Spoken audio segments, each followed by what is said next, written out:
I'm typically talking about speaking with a larger group of people and trying to influence that group of people to accept or embrace an idea that you have. And I think just what I want you to think about with that is that when we're seeking to influence people, there's a spectrum of what kind of power we want to use in that influence tactic. And the spectrum is anything from positional power, which is I'm the boss, which means I can reprimand you, but it's clear that because of my position, I can make this request and ask you to do something. A lot of times, when we attempt to influence people from a position of power, at best what we're going to get is compliance. Rarely will we get what I would call embracing the idea, total commitment. So a lot of times if we're coming from a position of power, and you'll see in your notes how each of these different kinds of tactics are described, trying to pressure somebody to do something. Or even coalition is like when we say, okay, Ann, well, everybody else at your table is going to make a $50 contribution to this cause. You're on board, right? Okay, that's the idea of coalition, is that we kind of guilt people to do something by association. Again, at best you're going to get compliance. A lot of times you're going to get resistance. The other end of the spectrum is using personal power. Personal power is using things like storytelling, or using a personal appeal is using our personal relationship with somebody else. Or actually, just really a little bit of what Ann referred to when we were talking a minute ago, but consultation and actually asking people, well, how do you think that we should resolve this issue?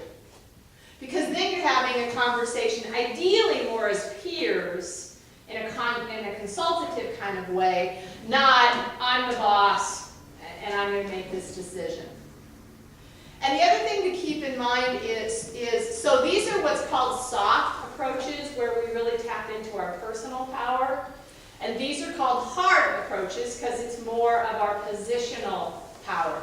And somewhere in the middle is using logic.